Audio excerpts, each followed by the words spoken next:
நம்ம எல்லாரும் இந்த கம்பை பற்றி கேள்விப்பட்டிருப்போம். அதாவது பேர்ல் மில்லெட்டு அப்படின்ட்டு நம்ம கேள்விப்பட்டிருப்போம்.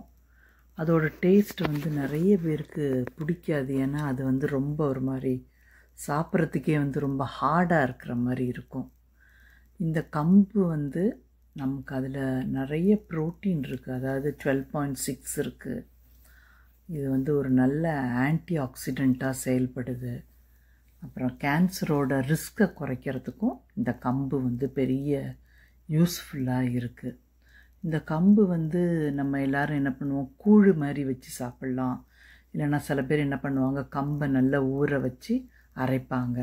இதில் ஈஸியாக ஒரு மெத்தட் இன்றைக்கி நான் சொல்கிறேன் உங்களுக்கு. அதாவது பச்சை மிளகாய் எடுத்துக்கோங்க, உருளைக்கிழங்கு, அப்புறம் இஞ்சி, பூண்டு, அப்புறம் கம்பு பவுடர்.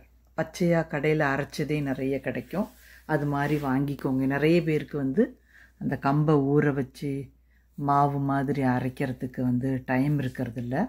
ஸோ கம்பு பவுடரே எடுத்துக்கோங்க. இதுக்கு பச்சை மிளகாய் 4 எடுத்துக்கோங்க. இஞ்சி ஒரு சின்ன துண்டு, பூண்டு ஒரு 3 பல்லு நான் எடுத்துருக்கிறேன். கொத்தமல்லி தேவையான அளவு, உருளைக்கிழங்கு ஒரு 25லேருந்து ஒரு 50 கிராம் போதும். நான் முதல்ல ஃபோட்டோஸில் நிறைய காமிச்சிருக்கேன், தேவையானது தான் நான் எடுத்துருக்கிறேன். கொத்தமல்லி கொஞ்சம் ஜாஸ்தியாக எடுத்துக்கலாம். இதை நல்லா மிக்சியில் போட்டு நல்லா அரைச்சிக்கோங்க. அரைச்சதுக்கப்புறம் அந்த மிக்சியையும் கழுவி அந்த தண்ணியும் அதில் ஊற்றிக்கலாம். ஏன்னா நம்ம கம்பு பவுடரை அரைச்ச பவுடர், அப்படி இல்லைன்னா கடையில் வாங்கின பவுடரை இந்த அரைச்ச விழுதில் போட்டு நல்லா மிக்ஸ் பண்ணிக்கோங்க. ஒரு மாதிரி ப்ளஃபியாக வரும். ஏன்னா உருளைக்கிழங்கு நம்ம சேர்த்துருக்கிறதுனால நல்லா ப்ளஃபியாக வரும். இது உங்களுக்கு டயபெட்டிக் பேஷண்ட்ஸு, அதாவது டயபெட்டிக் இருக்கிறவங்க கூட இந்த கம்பு ஈஸியாக செஞ்சுக்கலாம். வீட்டிலே தோசை மாதிரி ஊற்றிக்கலாம். இதில் சால்ட்டு, அப்புறம் சில்லி ஃப்ளேக்ஸ் கொஞ்சம் போட்டிருக்கிறேன், அப்புறம் ஜீரகத்தூள் கொஞ்சம், அப்புறம் மிளகுத்தூள். நான் எப்போவுமே எல்லா பொரியலாக இருந்தாலும் சரி, கூட்டு, அப்புறம் தோசை எல்லாத்துலேயுமே நான் கொஞ்சம் மிளகுத்தூள் போடுவேன். அது உங்களுக்கு செரிமானத்துக்கு ரொம்ப யூஸ்ஃபுல்லாக இருக்கும். அப்புறம் பச்சை கொத்தமல்லி கொஞ்சம் அரிஞ்சு நான் அதில் போட்டிருக்கிறேன்.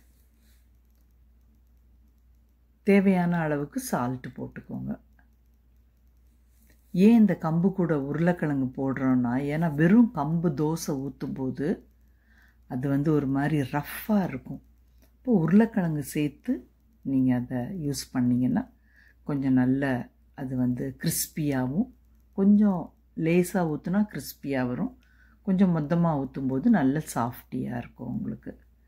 இந்த கம்பு மாவு நான் ஒரு 150 கிராம் எடுத்திருக்கேன். நான் கீழே டிஸ்கிரிப்ஷனில் கொடுக்குறேன் நான் உங்களுக்கு எது என்ன அளவு போட்டிருக்கிறேன் அப்படின்றத. நல்லா மிக்ஸ் பண்ணிக்கோங்க கம்பு அந்த மாவை. மிக்ஸ் பண்ணிவிட்டு ஒரு 20 நிமிஷம் அப்படியே வைங்க.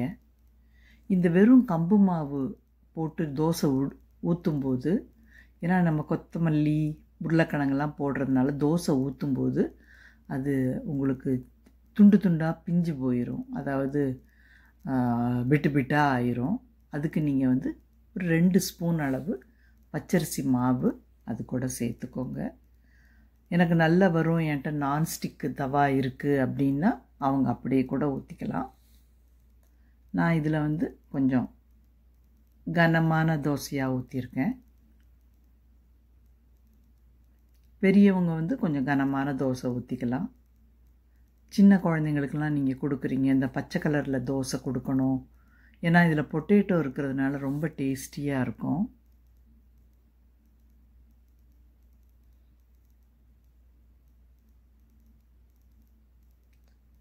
அப்படியே ஒரு பக்கம் போட்டு திருப்பி எடுத்து கனமான தோசையாக க்ரீன் கலரில் இருக்கும் இந்த தோசை.